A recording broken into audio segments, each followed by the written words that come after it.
Deixa eu já compartilhar. Ó. Bom, vou compartilhar minha tela com vocês. Uma janela. Tá, então, é importante, para quem não viu a aula anterior, dar uma olhada para poder recapitular os detalhes, né? E caso tenha alguma dúvida, vocês podem, quem não viu durante a aula, para poder tirar a dúvida online, aí, pode trazer agora, né? Mas quem ainda não vê, ainda pode usar o chat, né, do WhatsApp lá para tirar dúvidas e levantar questionamentos. Tá? Bom, então existem, né, obviamente, os testes que são mais diretamente ligados com a sessão de treino, né, da sessão de musculação, por exemplo, mas existem outras possibilidades, né, então, uma coisa que é bem claro, né, que do ponto de vista prático, que vocês podem utilizar sempre, principalmente nas fases iniciais, é que usar como referência, né, a tonelagem, né, a carga que o aluno de vocês está desenvolvendo, né, durante essa fase inicial, ela é uma referência boa, né, porque como a carga ela tende a aumentar rapidamente, a partir do momento que você estabiliza a técnica de realização do movimento, a sequência é que o aluno comece a aumentar a carga, né, de uma forma relativamente rápida. Então, tudo que a gente viu até agora em relação aos exercícios pode ser utilizado como né, em paralelo, né, com essa outra referência, tá? Mas, além disso, né, existem outras possibilidades, tá? Então, aqui eu trouxe um trabalho que fala de testes de força, também força / resistência, né, de membros superiores, por exemplo, e ele traz os dados normativos, tá? Então, primeiro teste que é utilizado, e aí são testes interessantes de vocês pensarem, porque eles servem também como parâmetro para concursos, né, e outros tipos de classificação, né? Então, o teste de flexão de braço, ele é um parâmetro que vocês conseguem ter uma noção, né, da capacidade de força, né, de resistência de membros superiores do aluno. Tá? Então, e aí outra vantagem que ele pode ser desenvolvido em qualquer lugar, né? Então, é bem prático de fazer. Então, aqui tem algumas informações, né, o objetivo, né, do teste, avaliar a força / resistência dos músculos dos membros superiores e da cintura escapular do movimento de flexão e extensão do cotovelo sobre o solo. Então, a gente tem aqui a validade, né, então ele tem um grau de validade relativamente bom, né, então ele é considerado elevado, né, e a objetividade também é avaliar essa característica, então, né, ele é válido para fazer e ele consegue avaliar aquilo que ele se propõe a avaliar de forma bem interessante também, tá? Então, aqui tem informações sobre a qualidade do teste. E ele também pode ser aplicado tanto para o sexo masculino quanto para o sexo feminino, então, dá uma dinâmica boa aí de aplicação. Então, basicamente, a posição inicial e a posição final são essas que estão aqui apresentadas na figura, e a adequação que vocês precisariam fazer para utilização com as mulheres é colocar, né, o joelho, né? Então, para usar os dados normativos, você usa essa posição aqui. Tá? Então, existe uma pequena variação. Na descrição, ele não deixa tão claro, mas, tá vendo? Aqui ela está com 90 graus, mas existem outras orientações que ela deixa com o pé reto aqui. Então, é apoiado no joelho, mas a ponta do pé fica encostada no chão, e não elevada assim. tá? Então, para padronizar, então, no caso, aqui, essa figura não representa bem o que outros trabalhos indicam, então eu só faria essa correção colocando a ponta do pé no chão, mas com o joelho apoiado, tá? Bom, dos dados normativos, basicamente, na foto está com os pés trançados, exatamente, Márcio. Ele não representa adequadamente o ponto de partida, né, como que a pessoa tem que ficar durante o teste. Durante o teste, a ponta do pé, ela teria que ficar apoiada, encostada no chão, e o peso ficar apoiado sobre o joelho, né? Então, basicamente, seria isso. A alavanca ficaria direcionada ao joelho. Então, aqui, esse já é um teste antigo, né? Bastante gente já conhece.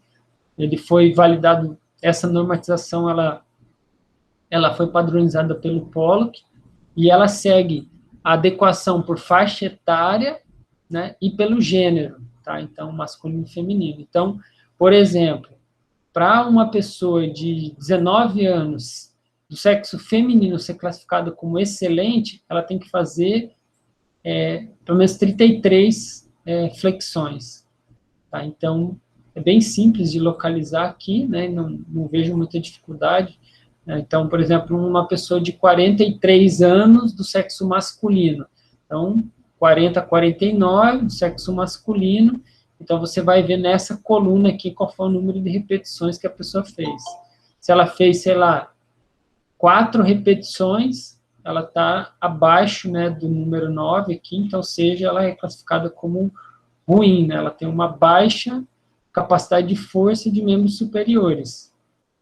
Tá? Então, lembrando que é uma avaliação direcionada para pessoas saudáveis, então tem que tomar um pouco de cuidado, dependendo do público que vocês estão avaliando, isso precisa ser levado em conta. Pode falar.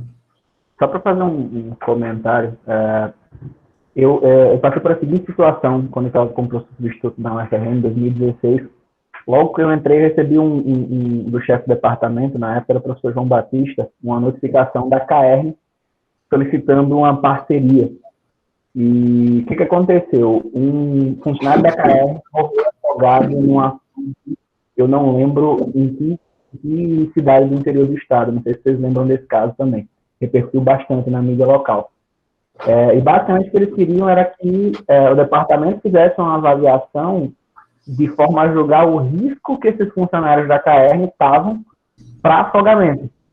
E isso é uma coisa que, enfim, eu não tenho uma ferramenta que diga assim, não, esse aqui ele tem condições de ele está apto para correr risco de afogamento e esse outro sujeito não está, ou algo do tipo. Então, o que eu tentei fazer foi pegar ferramentas validadas que eu conseguisse avaliar o sujeito e dizer, com base na aptidão física dele, com relação à condição física. E uma das ferramentas que eu utilizei foi essa classificação, né, com base no número de flexões e abdominais, e, enfim, outros testes validados, como o teste de Cooper, para tentar dar um indicativo do nível de aptidão dos indivíduos, e na época a gente até ofereceu um projeto de extensão com natação para essas pessoas.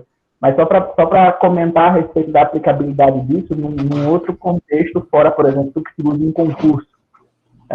Porque a vantagem desses parâmetros normativos, que a gente chama, é que você consegue já na primeira avaliação já dar um retorno para o seu aluno. Por exemplo, com base nesse teste de flexão que você fez, para a sua idade, você está considerado como abaixo da média.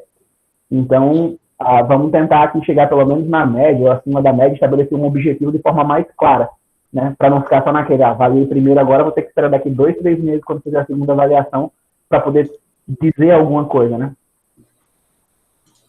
Não, o tempo não é um parâmetro nesse caso aqui, tá, Afonso? É só repetição. Obviamente que existe uma cadência, né, que você espera. Então, se a pessoa desce e fica ali se tremendo para realizar e não sobe, né, então, quer dizer, ela não está conseguindo desenvolver o teste, né? Então, ou seja, nesse caso, ela provavelmente, e também, assim, o parâmetro de velocidade, ele é um antecedente à falha, né? Então, quando a pessoa já começa a diminuir a velocidade de cadências, provavelmente ela não vai, na próxima ou na sequência ali, ela já vai falhar e parar de realizar. Tanto é que é número de repetições de reserva, né? Então, você pode, quando perde a velocidade ou a qualidade do movimento, é um sinal já que a pessoa vai entrar em falha, né? Então, nesse caso aí, o tempo, a velocidade, o tempo do teste, em si, isso aí é aberto, né? Agora, ele pode servir como uma referência para você. É legal, né, isso que o Daniel trouxe. Eu vejo que o que a gente mostrou nas aulas anteriores são muito mais focados, né, dentro de um ambiente de academia, né? Então, você tem ali os aparelhos, então você consegue usar com mais clareza, né, aqueles parâmetros, né, com base na força de uma repetição máxima. Porém, quando você sai desse contexto, você precisa usar outras referências. Então, por exemplo, né, igual a gente comentou, o número de repetições máximas. Então, eu consigo ter uma ideia de progressão, mas eu não tenho um parâmetro de referência, se a pessoa está bem ou está mal, né? Então, quer dizer, eu consigo fazer 12 repetições máximas no exercício X. Beleza. E aí, daqui 6 meses, você consegue fazer as 12 repetições, só que o peso que você usa durante essa realização é maior. Bom, daí você sabe que você tem uma referência, um parâmetro de dizer, olha, meu aluno melhorou a força. Agora, ele era bom ou ele era ruim, ele estava na média, então isso você não tem com esse parâmetro de 12, de número de repetições máximas pré-estabelecido. E aí o que o Daniel trouxe é uma forma de você dar um feedback para o teu aluno. E aí, eu estou bem, eu estou mal, né? E aí, onde é que a gente vai dar mais ênfase? Então, você consegue ter uma noção, né, geral, o que também pode ser alcançado com outros exercícios, como eu vou mostrar para vocês. Esse aqui, no caso, é um deles que serve como referência, tá? Alguma dúvida em relação à interpretação dessa tabela, gente? Beleza.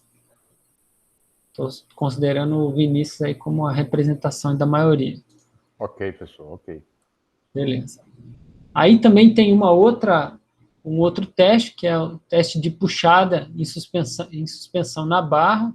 Então, aquele até traduz, né? É bom que ter, assim, vocês começarem a fazer uma associação, porque bem no começo, eu honestamente, assim, a gente começa a falar os nomes em inglês e depois você perde um pouco de noção, porque não tem uma tradução uniforme, né? Então, quando você escuta o nome em inglês, às vezes você vai tentar traduzir, cada um traduz de um jeito. Até depois eu tenho um site que ele uniformiza o nome dos aparelhos, né, para facilitar para a gente. Mas é bom vocês ficarem atentos com isso, né, tanto dos aparelhos quanto dos exercícios, né, que são realizados fora do aparelho. É bom vocês começarem a ficar atentos a isso para poder criar uma associação, né, em relação ao teste em si, ou ao exercício em si, porque isso é importante para vocês estudarem e também na hora de estruturar a sessão de treino do aluno de vocês, tá? Então, aqui o objetivo desse teste, né, também a força de membros superiores, a cintura escapular, né, agora já um corpo em suspensão e uma barra fixa, por meio de movimentos de flexão e extensão do cotovelo. Tá? Então, percebo que ele também tem uma fidedignidade interessante e a objetividade também. Então, ele é um teste bem adequado para aquilo que se propõe a fazer, tá? Aqui tem um exemplo, né, de como você... a posição inicial, braços estendidos, pendurados na barra, e aí os pés têm que estar suspensos, e a posição final é essa daqui, tá? Então, é um ponto importante, né, e perceba que a posição das mãos também, ela tem que seguir a mesma do que está apresentado aqui no exemplo. Tá? Agora, a adaptação para as mulheres é uma adaptação onde você considera o tempo em suspensão na barra, né? Então, no caso, a mulher se posiciona na barra, nessa condição aqui, e depois, a partir daí, é contado o tempo que ela consegue ficar nessa posição em isometria. É uma forma de adaptar. Eu não sei se todos os concursos usam essa referência. Alguns que eu, salvo engano, fazem a adaptação utilizando uma quantidade inferior de repetições na barra. Então, é uma outro tipo de adaptação. Esse trabalho que eu usei como referência, ele propõe essa posição, né, de suspensão na barra. Tu usou essa adequação aqui, Daniel, ou era tudo homem, no caso do trabalho lá que você fez lá na Caerne? Não, no caso, para barra, eu não utilizei, não. Entendi. A maioria por tempo mesmo. O Sérgio está falando aqui. Eu não acompanho os editais, né, mas o TAF, né, que é bastante utilizado por aí, que é aptidão física, e então ele tem, salvo engano, esse critério de adaptação aí, que é tempo de suspensão na barra. As mulheres são quase todos nesse formato mesmo. Legal. Beleza. Obrigado, Sérgio, por esse esclarecimento. E aqui, então, a gente tem uma tabela, que é uma tabela de percentil, né? E aí eu pergunto para vocês, todo mundo tem clareza o que é uma tabela de percentil? O que significa, por exemplo, uma pessoa estar no percentil 60? Né? Então, se eu estou no percentil 60, o que significa isso? Alguém saberia dizer o que significa isso? O Stephenson disse que não sabe. Alguém sabe dizer o que é?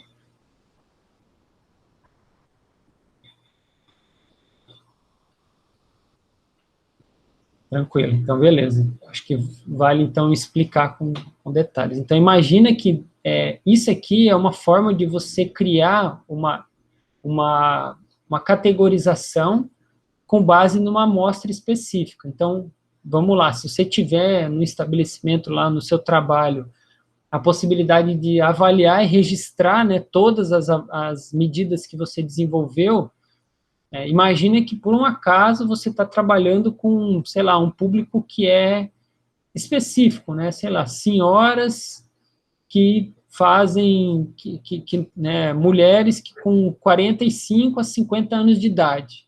Então, o seu público, em média, é isso aí, tá? Então, são sedentárias que estão nesse perfil, com essa idade. Então, se você tiver um volume grande de dados a respeito disso, você consegue dizer se das, sei lá, 100 pessoas que estão nesse perfil, qual delas se encontra, né, acima da média, abaixo da média, né, e aí você pode criar esse tipo de avaliação, que é o percentil. Então, se eu estou dizendo para vocês que uma mulher que está aqui, sei lá, mais de 17 anos, e que está no percentil 70, então ela tem que ficar pelo menos 14 segundos pendurada lá na barra, né, para ela conseguir ser classificada com esse valor. E aí, então, significa dizer que, se ela conseguiu atingir esse parâmetro, então que existem 30% das pessoas estão acima dela, e os restantes, né, o restante está abaixo dela. Então, é um parâmetro que divide o grupo e você consegue classificar com base em cada uma dessas informações. Tá? Então, aqui eu cortei a tabela, tá? Mas a tabela ela vai de 0, né, e vai até o 100%. Então, 0 significa, quer dizer que não tem ninguém abaixo, né, e aí conforme você for subindo, você está dividindo. Um tanto que está acima e outro tanto que está abaixo. O que a gente acaba fazendo? eu posso criar uma classificação. Bom, de 0 até 50%, né, eu posso falar que está abaixo, ou até 45% eu posso falar que está abaixo da média. De 45 a 55 eu posso dizer que está na média, e de 55, de 60 a 100 eu posso falar que está acima da média. Eu posso criar com base nisso. Mas, de fato, 50, o percentil 50 aqui, é exatamente o grupo que estava na metade. Então, quem faz 8 repetições, fica 8 segundos pendurado, mulher que mais de 17 anos, que consegue ficar mais de 8 segundos na barra pendurada, então está na metade, né? Consegue estar ali na classificação da metade. E homens, então, nesse caso, mais de 17 anos, teriam que ficar no mínimo, fazer no mínimo 7 repetições na barra. Se você não consegue fazer 7, então quer dizer que você está abaixo da média, né? Então, 6, 5, 4 aqui, e aí você vai ter uma classificação. Não, realmente, Márcio, ele, na verdade, eu não acho nem que ele é muito indicado para pessoas idosas, mas mais velho, por exemplo, uma pessoa de 50 anos de idade aqui, está nesse mesmo bolo aí. Então, por isso até seria, né, mais adequado uma tabela de percentil com pessoas, sei lá, de 40 anos ou mais, né, 40 a 55 anos, assim você acaba sendo menos excludente, né, porque realmente não dá para dizer que é a mesma coisa. Então, agora, o duro é que essa tabela aqui, ela é limitada, né, então ela não tem esses dados, teria que até dar uma procurada, ver se existe. Eu confesso que eu procurei alguns dados, encontrei esse aqui, né, e parei por aí, mas eu poderia buscar tabelas de percentílicas que consideram grupos mais específicos de faixa etária, e aí seria mais adequado, como você comentou, né, não ia ter esse tipo de viés, né, para grupos mais velhos. Mas é isso aí, né, então, mas deu para entender a utilização da tabela? O Stefferson, Cecília, Afonso, que se manifestaram aqui, pelo menos, deu para vocês compreenderem? Aqui deu para entender. Beleza. E aí, então, eu trouxe esses 2 testes, né, que são relacionados à força. O TAF, ele tem outros testes, tá, mas a gente não são relacionados à força, então por isso eu não agreguei aqui.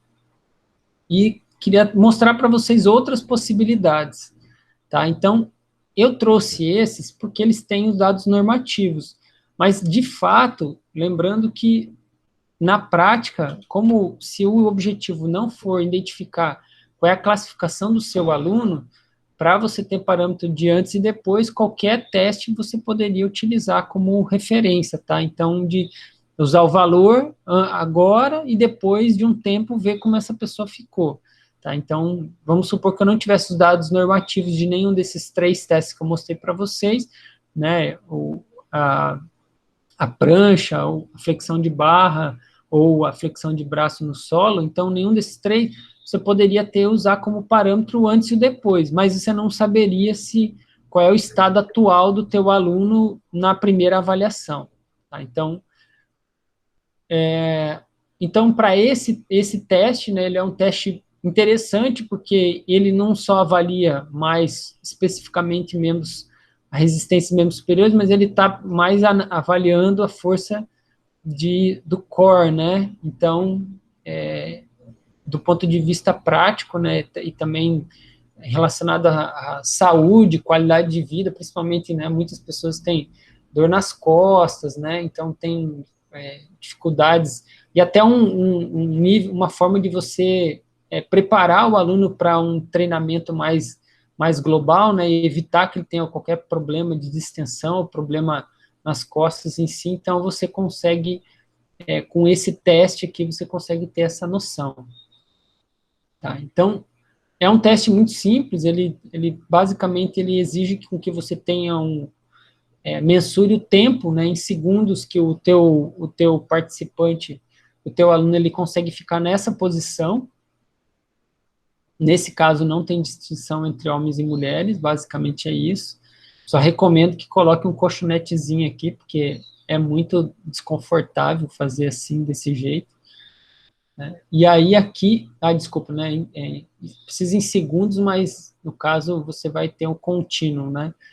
Então, por exemplo, uma pessoa que está na média consegue permanecer entre 1 e 2 minutos, tá? Nessa posição na prancha. Tá? E aí, né, mais de 1 minuto, mais de 6 minutos aqui já para ser excelente.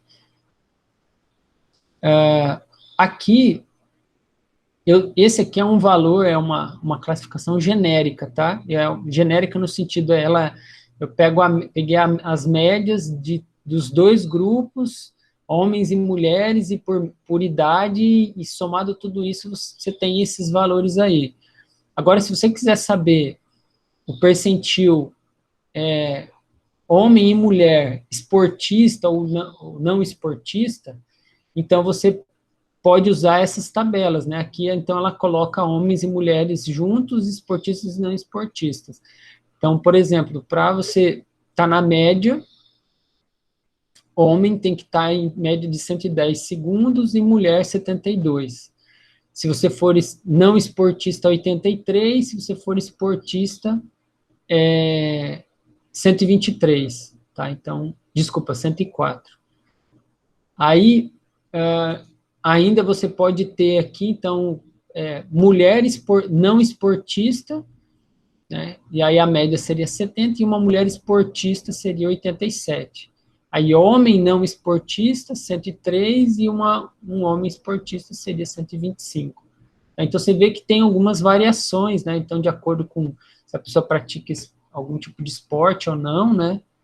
Aqui é uma tabela que usa como referência a idade são jovens, homens e mulheres jovens, né? E eles usam essa classificação de esportista e não esportista porque são universitários, né? Então, universitários que praticam algum esporte dentro, né, do ambiente universitário em si ou não. Então, por isso que ele usa esses termos aqui nas classificações. Então, quer dizer, tem aí o mesmo problema que o Márcio comentou. A gente está aí falando de um público relativamente jovem, mas é uma referência que vocês vão ter, né, e talvez precisaria ser considerado isso na hora de passar a classificação, né, porque se a pessoa tem lá 60 anos, 50 anos de idade, e você comparar com uma tabela que foi feita com indivíduos de 20 a 35 anos, isso acaba sendo problemático. A Raíssa falou, idosos têm outros testes mais específicos. Exatamente. Salvo engano, eu honestamente aí desconhecimento meu, não sei se Raíssa conhece, né, que você fez esse comentário, Raíssa, se tem algum que avalia, né, a força do core especificamente, né, porque o que eu vou mostrar para vocês mais à frente são testes específicos para idosos, mas que nenhum deles é específico para um tipo de exercício como esse, assim, né? Mas, enfim, eu vou trazer para vocês algumas possibilidades. Estágio maturacional não levado em conta. Tem N problemas aí, Márcio, que tem que ser levados em conta. E aí, eu não trouxe aqui para vocês tão esmiuçados, mas cada pessoa que vai... Quando eu perguntei para vocês lá no início, quem está fazendo a avaliação e prescrição, precisa identificar o perfil, né, de trabalho que vai desenvolver. E com base nisso, desenvolver uma bateria de avaliações focadas nisso. Não adianta querer pensar numa avaliação generalista também, porque você sempre vai estar incorrendo nesse tipo de problema.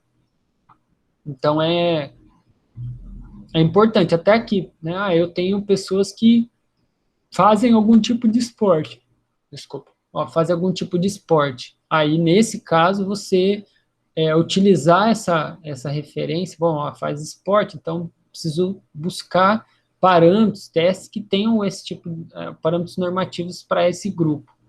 Tá? Então, é algo que tem que ser levado em conta. Aqui eu estou trazendo algumas possibilidades, né? Não dá para também a gente abarcar tudo, mas é um norte que eu dou para vocês aqui, para vocês usarem como referência, tá?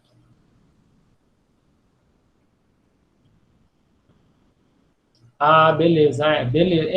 Então, eu vou mostrar para vocês mais aqui à frente, tá, gente? Alguns parâmetros da bateria do testes funcionais, especificamente os que fazem testes de força. Eu acabei excluindo os outros testes, os testes específicos para outras aptidões eu tirei. Mas eu também imagino que devam ter baterias de testes específicos de forma mais global que podem ser utilizados como referência. O da Hickley Jones é uma forma de você ter esse parâmetro normativo, que já existe, né? Aqui é só uma referência, né, mostrando que o tempo aqui o tempo que você usa na prancha, ele está diretamente relacionado com a frequência de atividade física por semana. Aqui, por exemplo, ó, quanto maior a duração do teste, né, em segundos, né, maior está diretamente relacionado com a frequência por semana. Nunca faz exercício, atividade física por semana, né, nem um dia da semana, então a pessoa provavelmente vai estar com um valor que vai girar entre 20 e 60 segundos aqui, conforme esse gráfico. Aí uma pessoa que está fazendo ali uma a duas vezes por semana, já tem um parâmetro de referência mais por volta de 80 segundos. E uma pessoa que faz mais de 5 vezes por semana, de 5 ou mais vezes por semana, você já vê que tem uma variação bem considerável. Então, quer dizer, você tem aqui um parâmetro que te ajuda a ter uma noção de que nesse teste, a progressão de treino por semana, de atividade que você faz durante a semana, ele vai estar melhorando, né, diretamente a força nesse exercício, o que é algo positivo. Então, o que a gente espera a partir da implementação de treino com ele. Então, é um trabalho que mostra isso. Aqui fala de atividade física, não fala nem de exercício, né? Aqui, então, são os testes que a Raíssa comentou, que são focados para idosos. Aqui é o teste de levantar, tem o teste de levantar da cadeira, flexão de cotovelo e força de pressão manual. Aqui força de membro inferior, depois superior, e aqui avaliar a força muscular total, né, de uma forma da gente extrapolar, né, dizer que a força de membro superior e inferior tem correlação com a força de pressão manual. Então, aqui é o primeiro teste, né, que é de levantar da cadeira, levantar e sentar da cadeira. Essa aqui é a posição inicial, a posição final é essa. Agora, o problema aqui desse teste é que, às vezes, a pessoa, dependendo, quando a pessoa é mais jovem, né, que consegue fazer um número de repetições alta, ela acaba, na transição entre o sentado e o levantado, né, ela tem que sentar literalmente, né, às vezes a pessoa só dá uma encostadinha, ou nem encosta direito, ou meio que dá uma embalada, assim, né, levanta os pés e dá usa o movimento de pêndulo para conseguir ganhar impulso. Então, existem alguns cuidados que na realização desse teste tem que ser levados em conta, mas, no geral, ele é bem simples de ser executado.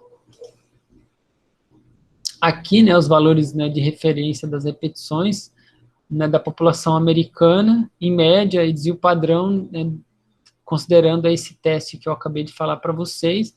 Então, ele sai de 60 a 65 anos, 64 anos, até 90 a 94 anos. Então, aqui você tem, para homens e para mulheres, toda a variação de scores, né, para poder identificar. Outra possibilidade, ainda, né, de membros superiores agora, é o teste de flexão de cotovelo. Basicamente, é um teste que você vai realizar em 30 segundos, onde mulheres usam um peso de aproximadamente 2 quilos e homens em torno de 4 quilos. O valor exato, né, que elas utilizaram são esses que estão aqui, tá? Então, como são se não me engano, libras, né, então, quando a gente converte, aí os halteres aqui, eles têm valores levemente diferentes do que o valor que ela utilizou, então, acaba sendo muito difícil a gente conseguir usar um halter exatamente igual, né, então, só para ter uma ideia aqui, como referência, tá? Aqui é da mesma maneira, tá? Então, tem os valores normativos por idade e gênero, tá? Então, é uma outra possibilidade. Aí, para finalizar, bom, é isso, acho que eu pulei algum, será? O teste de pressão manual, desculpa, eu acabei não colocando o slide, na hora de colocar, eu acabei me perdendo aqui. Aí, no caso, o teste de força e pressão manual, ele necessariamente ele precisa de um aparelho, né, de força de pressão manual, que é o dinamômetro. Eu não sei se você já conhece, alguém aqui já viu como é um dinamômetro?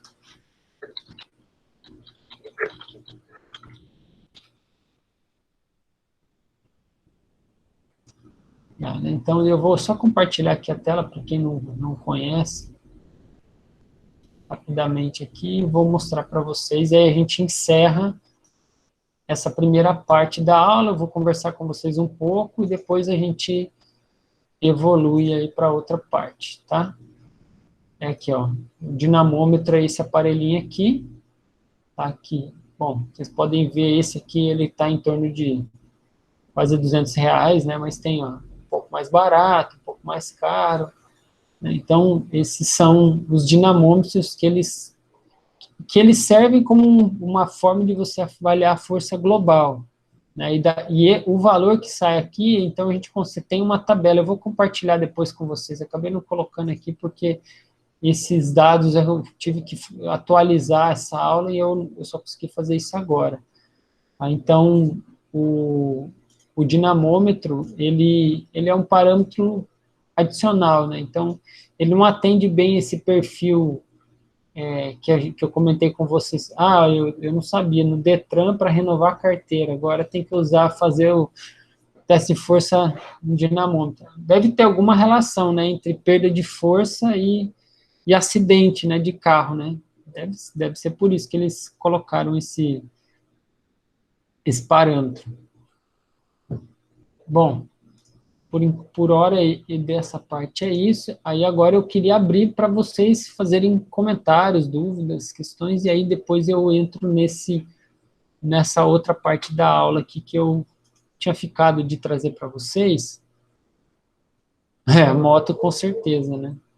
A moto, se você for avaliar todas as qualidades físicas que precisa para você ser livrado, dirigir bem uma moto, acho que a maioria das pessoas não iria poder dirigir moto, com certeza. Principalmente no aspecto psicológico, né? E aí, gente, até agora aí tá tudo bem? Vocês querem trazer alguma questão, fazer alguma pergunta? Eu vou falar só dessa parte aqui, porque tem uma parte de avaliação da força que, e esse trabalho aqui, ele tem algumas questões que, como eu não falei direito, em detalhes com vocês anteriormente, depois quando eu ouvi, eu achei que caberia na aula, principalmente porque ele tem medidas de força aqui que são, que precisam um pouco de atenção, né, e a gente pensar um pouquinho. E aí, tudo certo? Então, o que a gente precisa, com base que a gente viu até agora, né, então, nós temos tanto medidas de avaliação para classificar o aluno, quanto de acompanhamento, né? A gente falou de teste de 1RM, falou de teste de repetições máximas, falou de formas de medir o valor de 1RM com base, né, em teste de repetições máximas, né, que pode variar entre 5 e 10 repetições máximas aí. e com isso vocês conseguiriam, então, identificar qual é o nível de força, tanto de membro superior, quanto de membros inferiores, quanto global do aluno de vocês, né? Com isso saberiam qual é vamos dizer assim, qual é a região que tem mais demanda de atenção, né, por parte do treinamento, e propor um treino em cima disso, e também conseguiriam fazer um acompanhamento do treinamento do aluno de vocês e dizer se ele está conseguindo ter melhoras ou se ele está estagnado aí na evolução do treinamento. Tá? Então, basicamente isso. Aí eu mostrei para vocês na aula de hoje alguns testes que poderiam ser utilizados como referência para como é que eu diria, para fazer testes que não seriam dentro da academia. Certo? Então, eu queria tirar a dúvida de vocês, se tem alguma questão aí, ou se eu posso dar continuidade. E aí, o trabalho que vocês vão executar basicamente tem a ver com isso tudo que eu falei para vocês até agora. A diferença é que, além disso, ainda vocês vão propor um treino que vai contabilizar, vai levar em conta isso que vocês identificarem e vai se relacionar com essa demanda dele. Professor, eu gostaria de comentar sobre um projeto que tem na União Europeia, chamado Projeto Vivifraio, ou Vivifraio, como quiser, e é um programa de promoção de exercício físico e que propõe intervenções, né, comunitárias e hospitalares para prevenir a fragilidade e queda em idosos. Uhum. Então, esse programa, ele é um programa muito bacana, ele tem muito material disponível na internet. Você tem lá as orientações para fazer avaliação, tá? E orientações para exercício. São coisas, obviamente, simples, porém, muito bem estruturada, organizada, tá? E muito, vamos dizer, profissional, sabe? Um material muito profissional. Se alguém quiser ver isso aí, é muito fácil. Eu vou colocar aqui só o link ou o nome, as informações que tem aí o projeto, e vou colocar o link para o projeto, tá? Legal mesmo. Obrigado, viu, o material é fácil, você baixa fácil também o material, sabe? É bem didático, sabe? Bem simples, e bom, enfim. É um programa muito bacana, sabe? Legal. E você aplicar profissionalmente.